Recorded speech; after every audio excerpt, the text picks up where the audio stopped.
I really don't remember the first time I climbed Mount Rubidoux with my family as a boy, but I do remember that my dad, who I idolize, would drive us down there in his '64 El Camino. We'd park and then walk up the hill. And that's what I think Mount Rubidoux means to most people. It's about creating memories with the family, friends, and our children. It's about us, all of us, and the things that we hold dear. And today, well, my dad's still my hero. We still have the El Camino, and Mount Rubidoux remains as inspiring as it has always been for our family, and we hope yours as well. Steve Johnson, Riverside, California. Riverside, California. Its 315,000 citizens make it the 12th most populous city in California and 61st in the United States. It was home to the nation's first navel orange trees and birthplace of the state's citrus industry. Riverside is also home to the iconic Mission Inn Hotel and Spa, the nation's largest Mission Revival-style building, and the engine that runs downtown's economic fortunes. And also to the community's beloved Mount Rubidoux, a gathering place for generations of townsfolk. The site is visited by more people, nearly 2,000 per day, than any other landmark in Riverside. John W. North was one of the main founders of Riverside. He and his group purchased this property, and there's a story that he and others soon climbed the mountain to get a view of their new property. It is not documented, but probably very true. It's the best view from Mount Rubidoux to see the new land that they had purchased. Long before John W. North's colony for California in 1870 and the expedition of Juan Bautista de Anza in the mid-1770s, Native American people lived in the Riverside region for thousands of years. Indian villages existed along the Santa Ana River in and around what is now Riverside. They considered the land sacred. Later, Spanish, Mexican, and Anglo settlers would inhabit Indian lands, claiming both the natives' property and resources. In 1838, a 30,000-acre tract of land, Rancho Jurupa, was granted to Juan Bandini by the Mexican government. Louis Rubidoux purchased a portion of this grant in 1849, within which contained the land that would become Riverside. The mountain is named after Louis Rubidoux, an earlier settler in this area. He purchased his property from Bandini and built his ranch. He's sometimes said to be the first subdivider because towards the end of his life, he started selling off some of his property. Part of it was to a silk association, which failed. They in turn sold it to John W. North for the city of Riverside. Because of that heritage, the mountain came to be known as Mount Rubidoux. In early 1874, Christopher Columbus Miller leaves his wife Mary and their 4 children behind in Tomah, Wisconsin, and sets out for Riverside in hopes of finding work. A civil engineer by trade, he quickly finds work surveying for the local tin mines and sends for his family before year-end. They arrive in November. He purchases a city block of land with a partner in 1877 for $250. The home they built, called the Glenwood Cottage, grew to take in paying guests. In 1878, they built a large addition and the building became the Glenwood Hotel. And on February 4th, 1880, C.C. Miller and his wife Mary sell the Glenwood property to their 22-year-old son for $5,000. His name was Frank Miller, and he would, over the next 55 years, dramatically change the trajectory of his adoptive city. In 1887, a group of investors, one of whom was Albert White, a very good friend of Frank Miller's and the first paying guest at the Glenwood, had designs to build an elaborate resort hotel at the base of Mount Rubidoux that would rival that of the Hotel Coronado. They would call it the Hotel Rubidoux. Work was started, the foundation and some walls went up. An economic downturn eventually led to a bank crash in town. Strong winds then blew down what was actually built and halted construction. The project was never restarted. But Frank now had some ideas of his own about how best to utilize the potential of Mount Rubidoux. In 1903, Frank Miller opened the first wing of the Mission Inn as we know it today. And soon after, he realized the guests who came here, some of them spent weeks, months even during the winter, needed things to do. So he started tours. He bought touring cars where his brother and others would take these people on tours of Riverside, the orange groves, other places.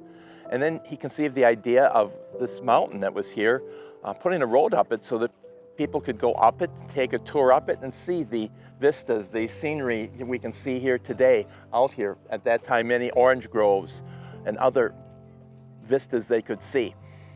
And so he wanted the road built. Again, with some of his connections, probably with Teddy Roosevelt, who had visited here in 1903, he was able to obtain the services of Hiram Chittenden. He was from the Army Corps of Engineers. He later on would do many projects for dams, other things like that. But he had just finished the road in Yellowstone, the first national park. And so Frank thought he would be the ideal person.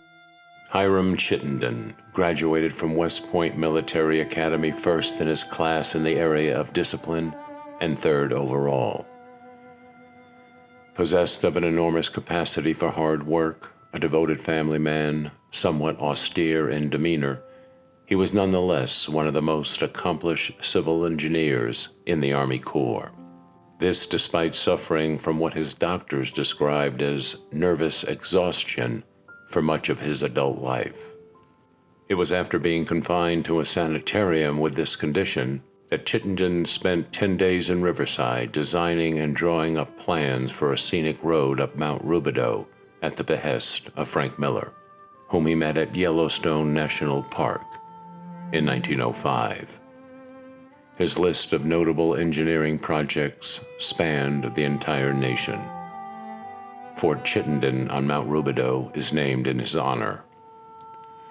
When Hiram Chittenden got to Riverside, it was suggested to him that he tried to pattern the road and the park to be built here after Smiley Heights and Redlands. Frank was friends with the Smiley brothers, but Chittenden, after examining the mountain, very tactfully stated to Frank that he had a unique situation, far different from Smiley Heights, and he felt that he could design a road that would capture the unique features of this mountain, which he did, with the roads going up and down, curving back and around. He created a very beautiful setting for the Mount Rubidoux Park.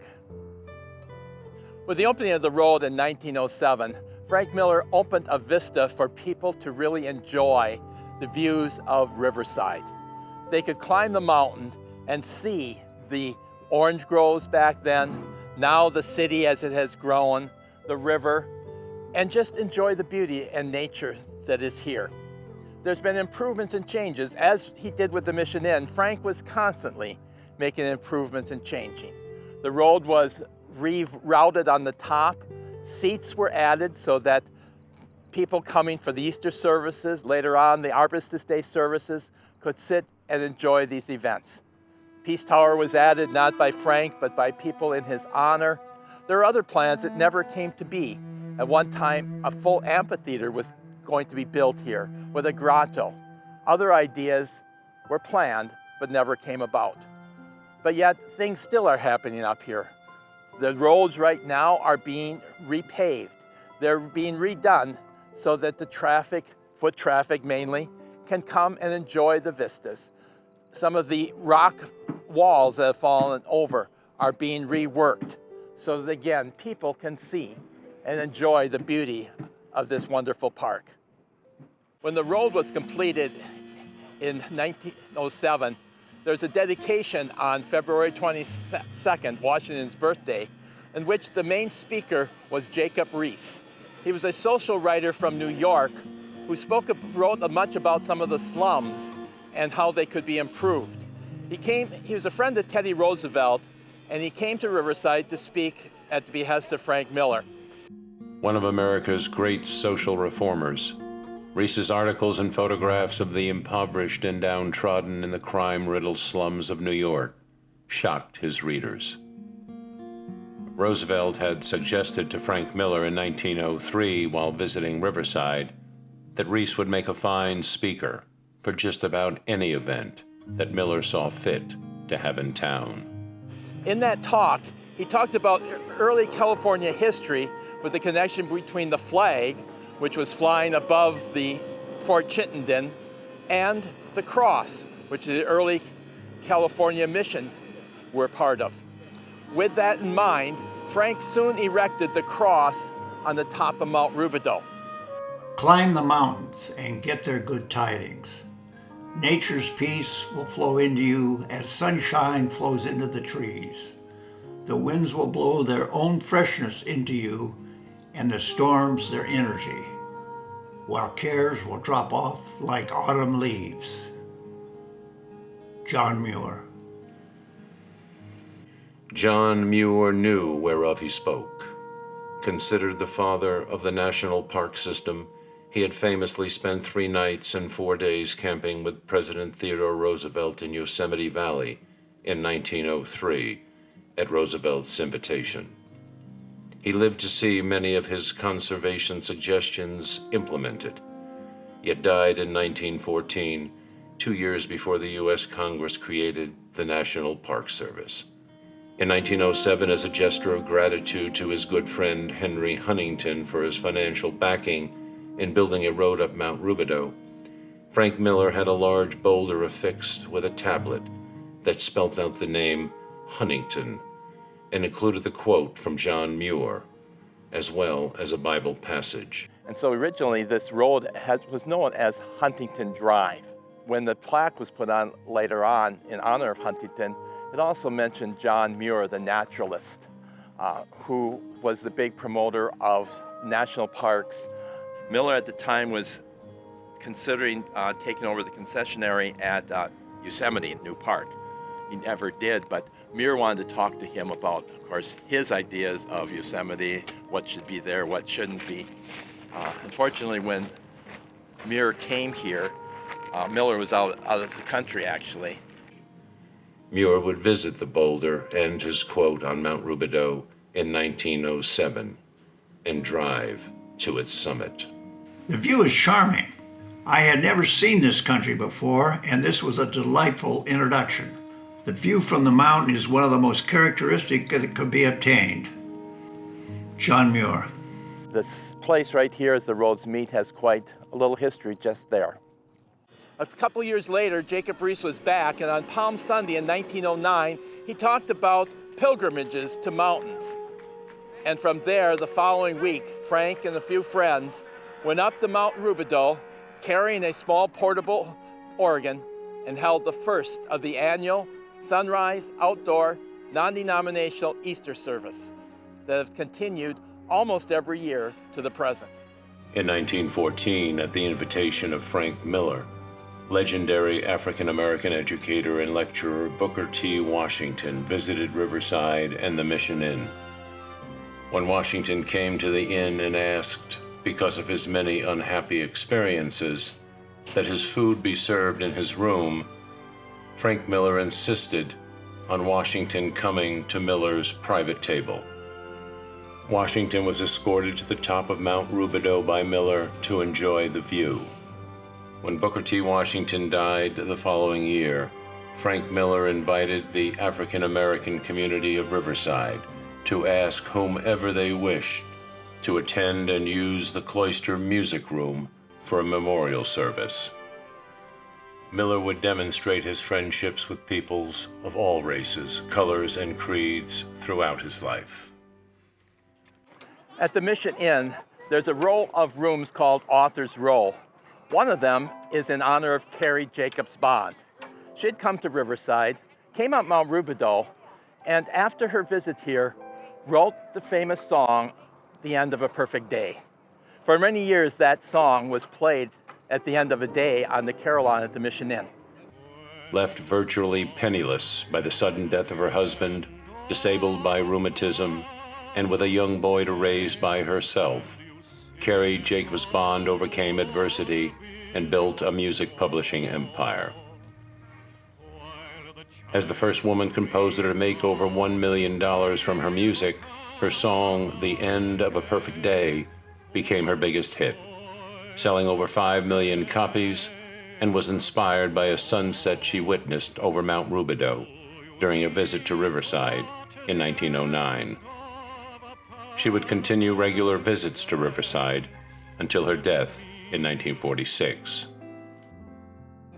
Besides coming up for that time when she wrote the song, she returned later in 1915 when she had written a special song for Easter that year. It was to be sung by Marcella Kraft. Marcella Kraft was a Riversider who went to Europe and became famous in the German operas. But she returned to Riverside for a number of Easter services, such as 1915. Marcia Kraft sang a solo at Riverside's Loring Opera House during her high school graduation, prompting Frank Miller to sponsor Marcia's early studies in Boston. From Boston, she and her mother went on to Italy, thanks to another benefactor. It was in Italy she learned opera, and her Italian friends christened her Marcella, the diminutive form of her given name Marcia. She made Riverside her home until her death in 1959. There are many other Easter stories of famous people who spoke, who sang. It's become quite a tradition to come here for Easter on Mount Rubidoux.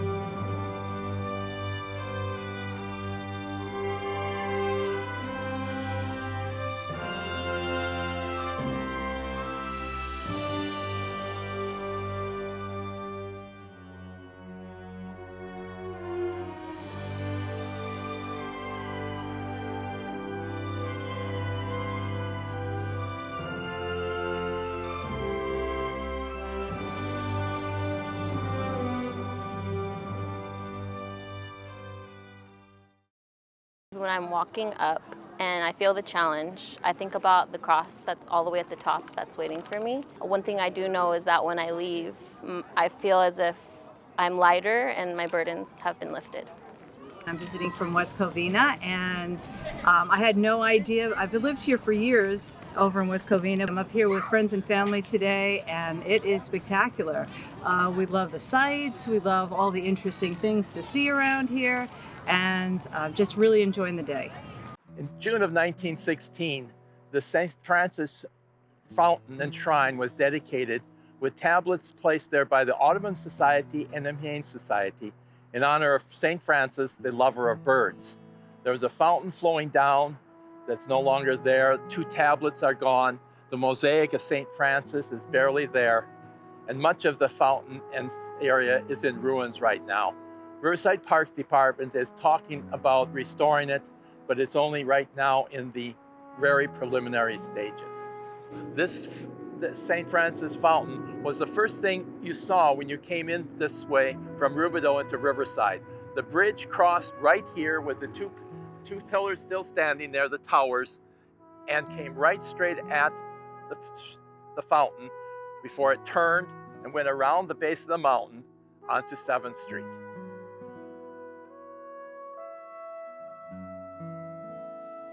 In 1919, Frank Miller started a new tradition, an annual Armistice Day sunset service. The ceremony would honor various World War I Allied nations by flying their national flags atop Mount Rubidoux. And as many as 21 flags flew in the breeze that first year. The tradition would end in 1935, however, the year of Miller's death. To this day, many original flag mounts still dot the landscape throughout the mountain. Charles Loring was a capitalist from Minneapolis, big in the flour mills, also part of the founding of the Sioux Line Railroad. But he's also well known in Minneapolis for his generosity and became known as the father of city parks, having sponsored and helped build many of the parks in Minneapolis. Charles Loring, as did many people from back east, would come out and spend weeks, months, maybe even a couple months in Southern California. And one of the destinations was Riverside and Frank Miller's Mission Inn. Frank Miller was a very genial host, and many of the people who stayed there at the Mission Inn became his personal friends, as did Charles Loring. Loring became very well known in Riverside and was generous also in his adopted second city. Downtown, there was the Loring Building across the street from the Mission Inn, which still is there. Behind it was the Loring Theater, which a number of years ago burned down. There's Loring Park just across the street from where we are at right now. And here on Mount Rubidoux, the father of city parks in Minneapolis also became very much a park person, planting personally trees, shrubs here on the mountain to try to make this a beautiful park setting.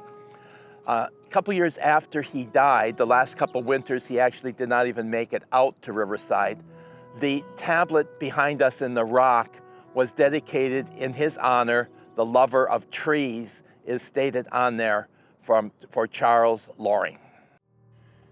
The Friends of Mount Rubidoux is a group of dedicated and passionate volunteers who concern themselves with all things related to the protection, preservation, and improvement of the park to see that it is maintained for the good of all in the community.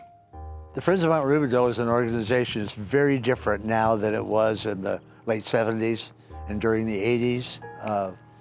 It formed because Mount Rubidoux was not one of the most popular parks in town. The group was formed and continues to act as a group that promotes the mountain, preserves its history, makes sure that it's kept up, works closely with the Riverside Parks Department to see that Mount Rubidoux is the wonderful park that we have today. In a close working relationship with some really fine park and rec people, including the person that we have right now that just came here, and she would say to us, we won't do anything up there without talking to you about it, you all. The challenges of Mount Rubidoux is the continuation of the preservation and repair work. Everything except the mountain itself has been, the road, the monuments, the shrines are man-made, and they do fall into disrepair. Presently, the road's being rebuilt. It needs it.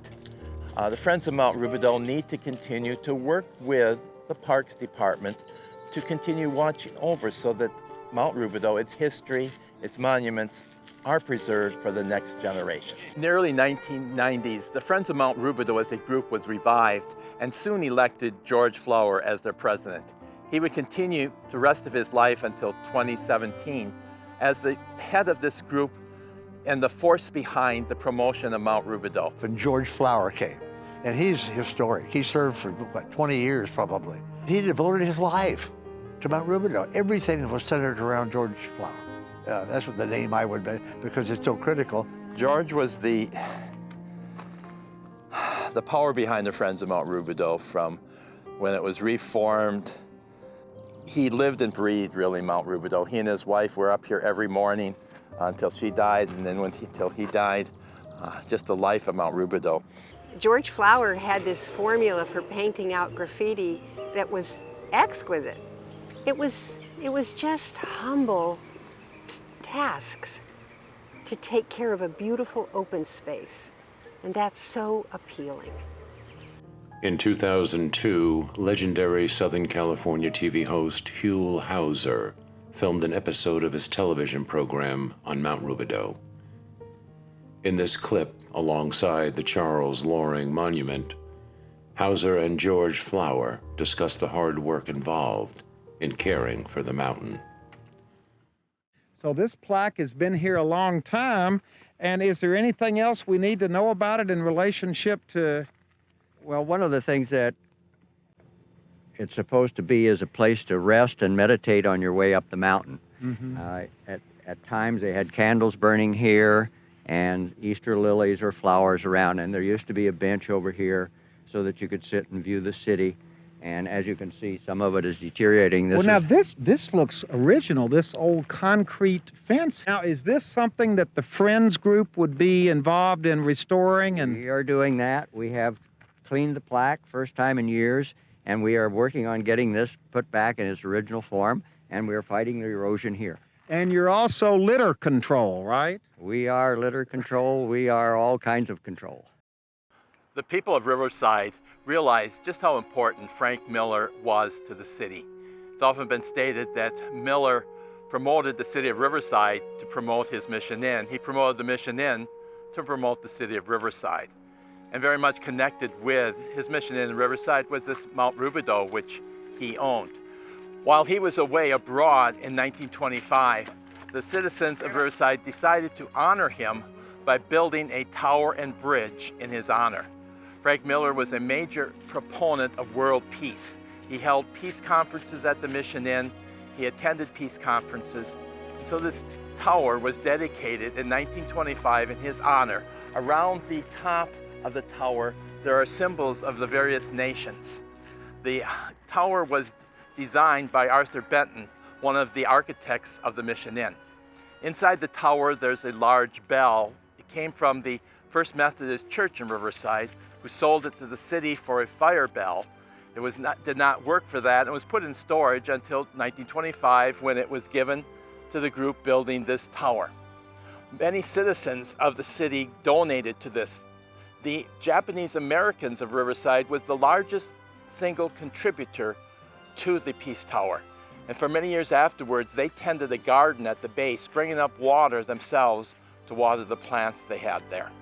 This Peace Tower and bridge can be seen from lower parts of Riverside and still stands as a monument to Frank Miller.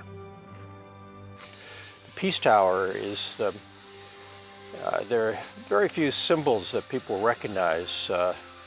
That is one that both represents the city, but also is a kind of iconic image that people will say, hey, that's Mount Rubidoux. There are almost no other place in Riverside which has that identity.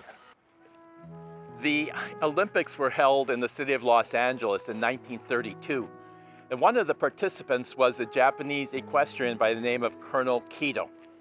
He was riding his horse in the steeplechase and was actually winning the race, but he could feel his horse faltering.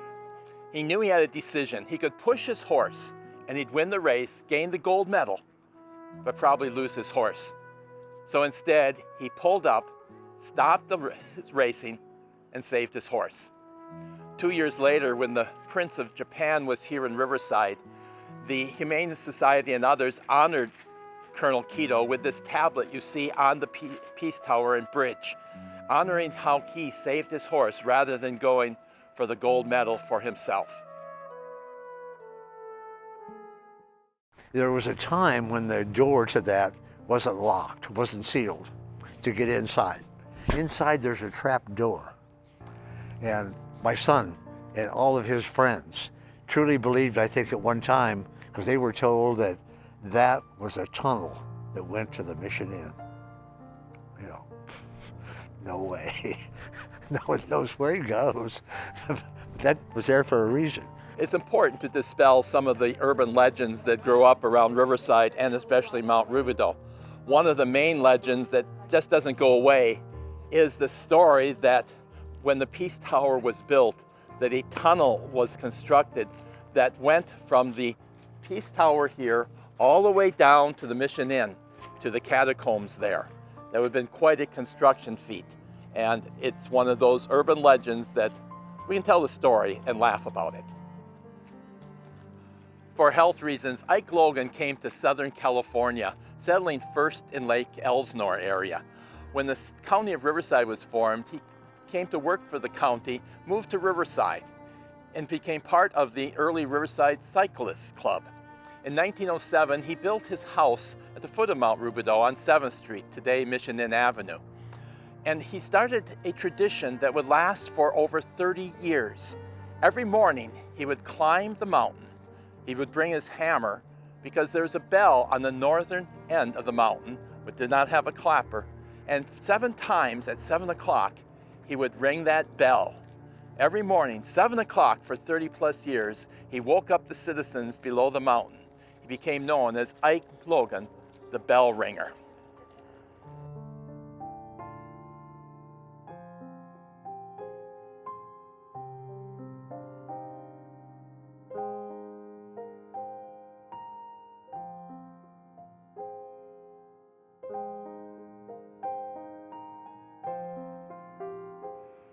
Another tablet in honor of Henry Huntington was placed up here on the mountain in the 1930s. Frank was very thankful for the help in a number of projects that he had from his late friend by that time. One of those who made possible this road, Huntington Road, with his financial support. When Huntington died, Frank was one of the few people that attended the private funeral service for Huntington. In January of 1906, Frank Miller, Henry Huntington, and Charles Loring, among several others, had incorporated the Huntington Park Association to purchase Mount Rubidoux from the Riverside Land Company in order to beautify the mountain and offer residential lots for sale at its base. The mountain road, plantings, and the cross, tablets, and monuments have all been a part of that plan. The cost to purchase the mountain was $11,000. Lot sales did not materialize as hoped, and over time, Miller obtained most of the outstanding shares by buying out shareholders who no longer wanted or could no longer participate in costs. His heirs would give the property to the city of Riverside in 1955. In 1930, to commemorate the 20th anniversary of the Boy Scouts of America, local Boy Scout troops dedicated a plaque to one of their biggest supporters, Frank Miller, high atop the mountain summit near the flagpole. The plaque calls Miller a champion of boyhood and advocate of world peace. Scouts started lighting the trails on Easter morn in 1922 and continue doing so to this day.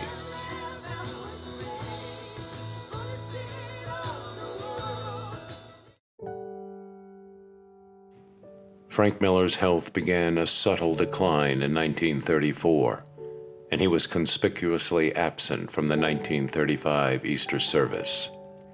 On June 15th, the man who so fastidiously promoted his city with unbridled passion and tireless efforts was dead. He was 77. There was no overstating the grief felt by his beloved community, for the identity of the Mission Inn, Mount Rubidoux, and the city with Miller were entwined forever. When Frank Miller died in June of 1935, Riverside lost one of its greatest promoters of any time. He was instrumental and had been in so many different facets of the city, responsible for bringing Sherman Indian School to Riverside. He was one of the stockholders of the original Riverside streetcars. He was behind so much of the architecture that was chosen for the city. Of course, leftover memorials to him, besides the Mission Inn, is this Mount Rubidoux that we're on. He had the road built and did much of the development of the mountain so that tourists staying at his Mission Inn could see this beautiful city of Riverside. When he died, so much was left behind, but his memory is still here on Mount Rubidoux and in the city of Riverside. I would imagine as a citizen learning that Frank Miller had passed away, that it would be a time of profound shock and sorrow and perhaps apprehension, wondering where that level of leadership would ever materialize again. And it's no accident that Mount Rubidoux is here because of Frank Miller, and The books on Frank Miller remind you that he was much more than simply the master of the inn. He was involved in any number of projects which still define this city. His funeral was held at the St. Francis Chapel at the Mission Inn on June 17th, and a memorial service was held on Mount Rubidoux on Sunday, September 22nd. He is buried at the base of Mount Rubidoux in Evergreen Memorial Historic Cemetery, alongside family and so many of his friends. And perhaps the greatest monument to Miller is not the flat granite grave marker or the upright marble headstone, but instead the view from his grave of his Mount Rubidoux that rises up in the foreground for all of time. Somehow, Frank Miller has found a way to watch over all of us. I can't help but think that Frank Miller would be thrilled with the amount of people that are enjoying the mountain that he helped develop. The thousands of people that are daily walking up, enjoying the hike, the scenery, the view of the city of Riverside would just be a pleasure for him. He was always about people and events. Mount Rubidoux is a place where I've been stress-free. I've been coming here since I was a little girl with my aunt. This place is so many memories. I've always spent time with my family here. It's a good place to relax, to reflect from your life and everything. And also, it's a great exercise. Mount Rubidoux is a part of my mental health toolbox. I walk because walking makes me feel good. It's peaceful, it's beautiful. You get on top of the hill and you see the entire Inland Empire. And it's just wonderful. Well, Mount Rubidoux has been a great place for me to be able to spend time with my brothers, to get some exercise in, to feel vitality in my body, and to actually have some fresh open air. The view is amazing. It's allowed me to get perspective on a lot of things in life. We are from Mount Rubidoux Seventh-day Adventist Church, and a buddy of ours, Trey, he's not here with us. He's serving in the military right now. He started it, and we've been coming up here for years as a men's group, just walking up the mountain, just talking men's stuff. And so Mount Rubidoux served that purpose for us to get our exercise in and then have some camaraderie. The daunting task of continuing Miller's work falls to his daughter Alice Hutchings and her husband DeWitt. DeWitt was active in many organizations, speaking at a lot of the civic gatherings. Very early, he began reading a poem for the Easter services on Mount Rubidoux, and in the latter years, taking over many of the duties for Frank, as Frank was not able to. After Frank's death, DeWitt and Alice took over the running of the Mission Inn and many of the other activities. Upon their death, though, things really changed. The grandchildren of Frank Miller were not interested in running the Mission Inn, and so it was soon sold. And soon also the mountain, Mount Rubidoux, was given over to the city of Riverside as a park and for something for the city to take care of as a legacy of Frank Miller and for the city. In 1909, President William Howard Taft visited Riverside. He arrived by train. They met him with a car, and with him not knowing what was happening, whisked him up the mountain, where they told him to pull the rope. The rope was uncovered or unveiled. The tablet behind us is a reproduction. The original one was stolen. A tablet that is commemorating Father Sarah, the early California missions, and the cross, which is here. Taft commented he wished they would have told him what was happening so he could have prepared a speech, but they weren't looking for a speech there.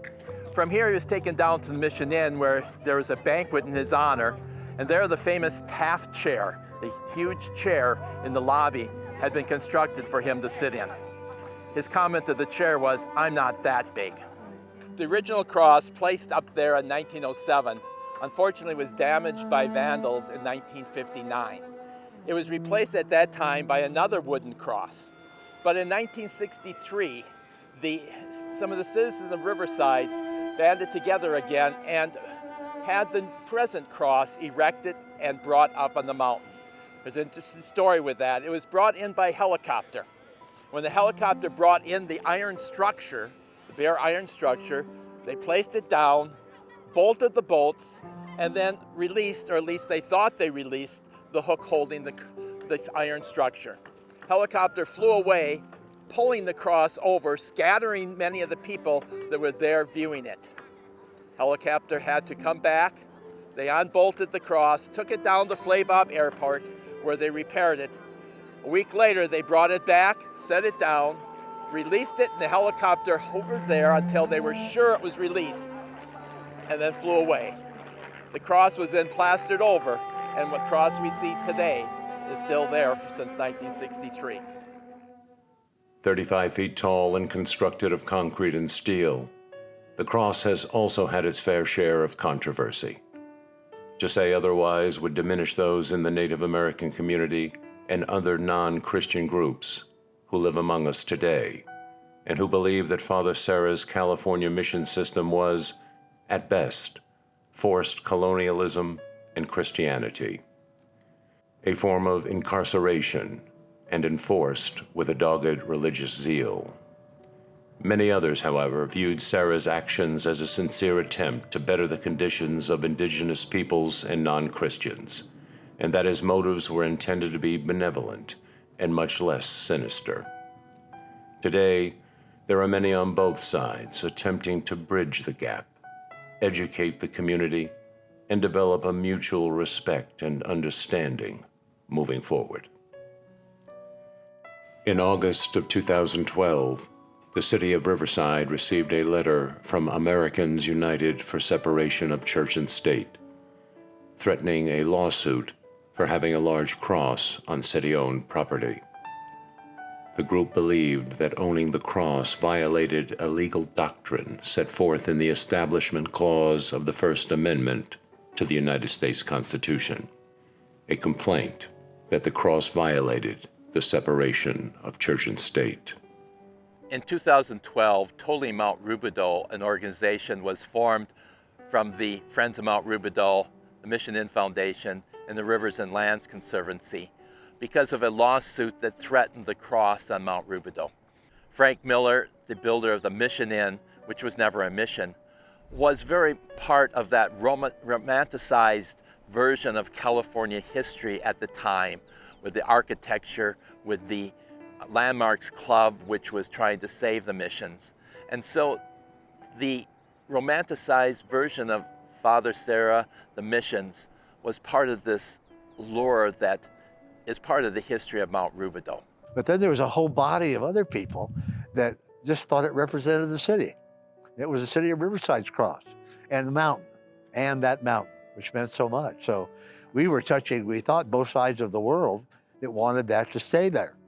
All kinds of in the neighborhood meetings, in people's backyards meetings to explain what the process was going to be and the purpose to preserve the integrity of Mount Rubidoux as a whole and its cultural history, preserve that access as well. At that city council meeting, more than 200 residents packed the chambers for a 2-hour debate about the cross, religion, and history, and why this mountain is unlike any other. Totally Mount Rubidoux came together to gather the citizens of Riverside to raise funds to purchase by auction the area around the cross.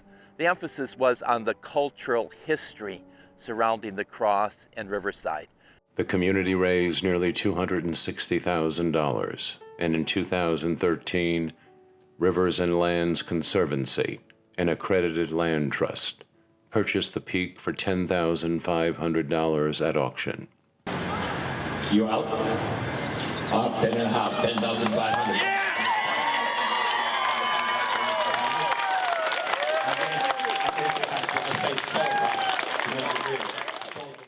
Funds were set aside to support the first 3 years of monitoring and stewardship of the property, as well as for education and outreach. The remaining funds were invested in an endowment so that the interest earned could support the care of Mount Rubidoux Peak in perpetuity. Mount Rubidoux has been one of the greatest joys in my adult life. There's no place in Riverside where more people come to and take part in than Mount Rubidoux, which is an enormous change over time. And it's different than the Hollywood symbol, which you can see it. In Mount Rubidoux, you can actually experience it. When we walk together, I think that's a good thing, because you talk, and the New York Times had a story about walking together. You're not looking at each other, you're both looking ahead, so you're not distracted by that. You just kind of talk, and so that's a really important part of it, I think.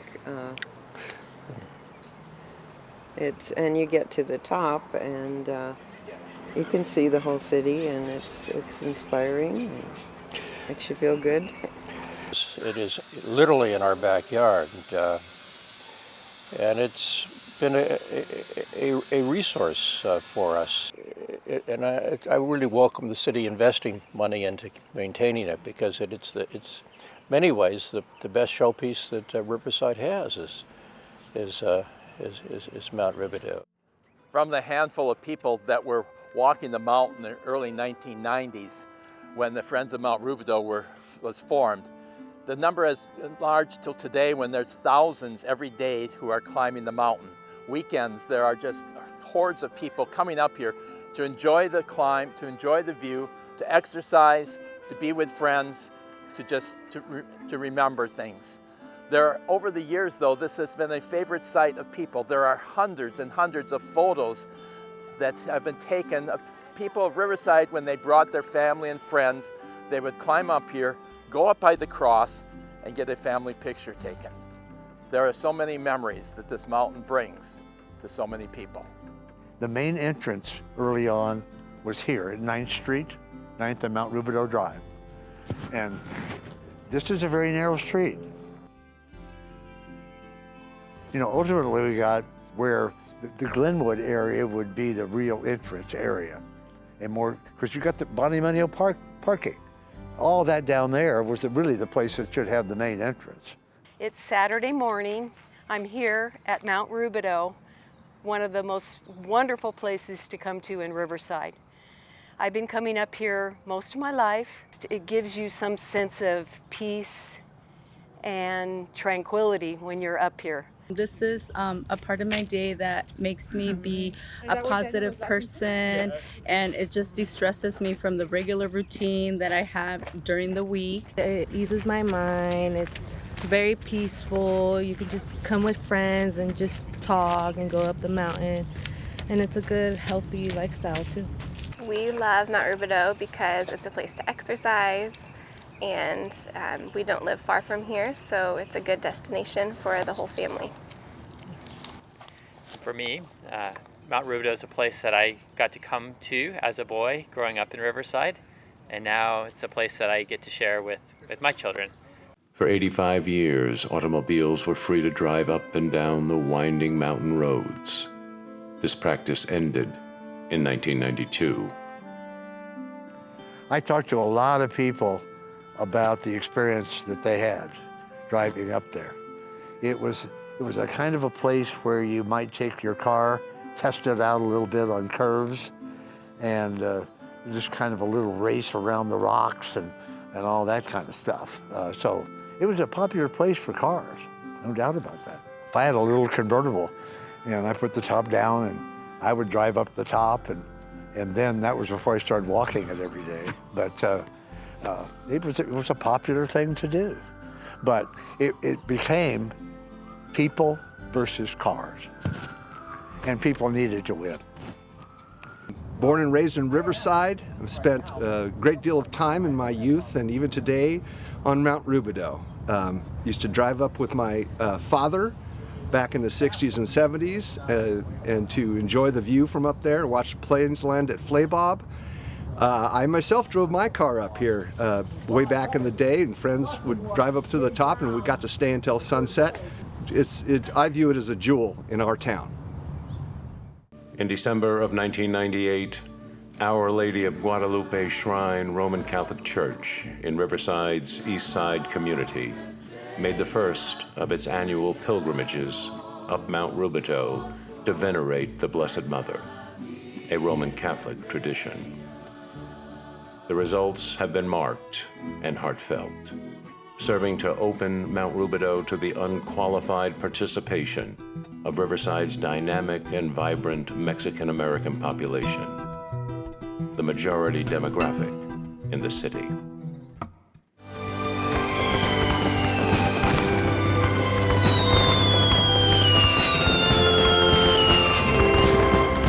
Since the early 1960s, the city of Riverside had hosted a July 4th fireworks show each year from high atop Mount Rubidoux.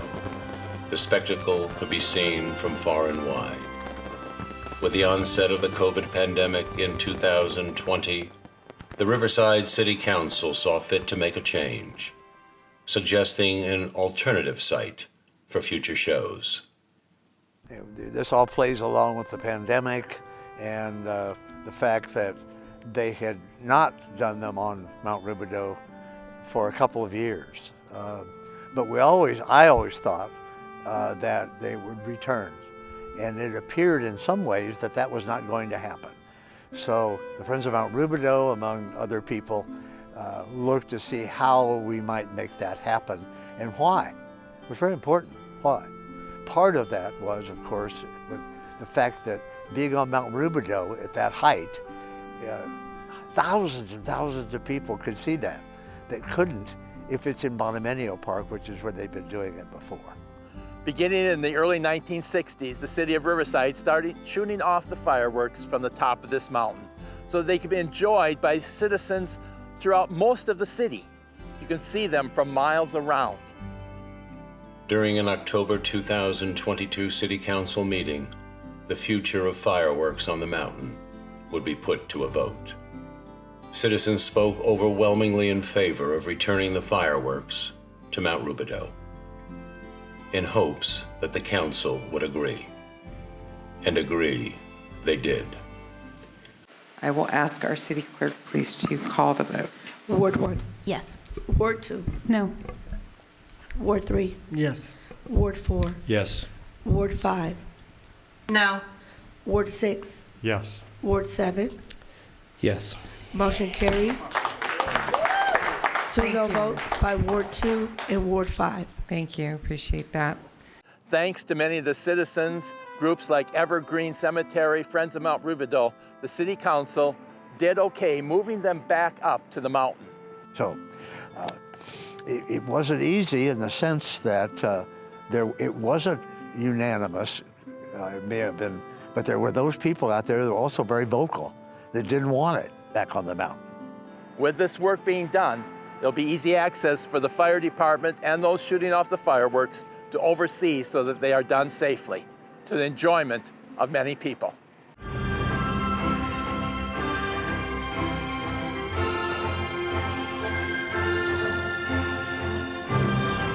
On Tuesday evening, July 4th, 2023, fireworks returned to Mount Rubidoux.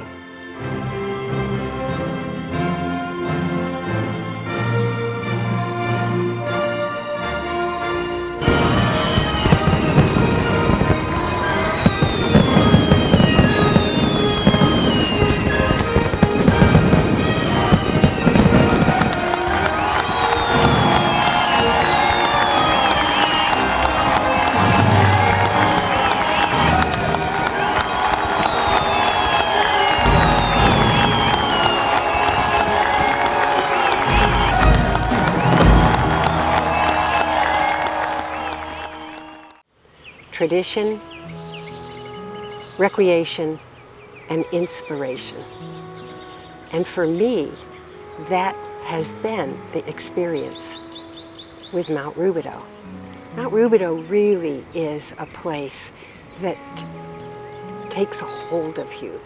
And it's not just for me, it's obviously been true for people for 100+ years.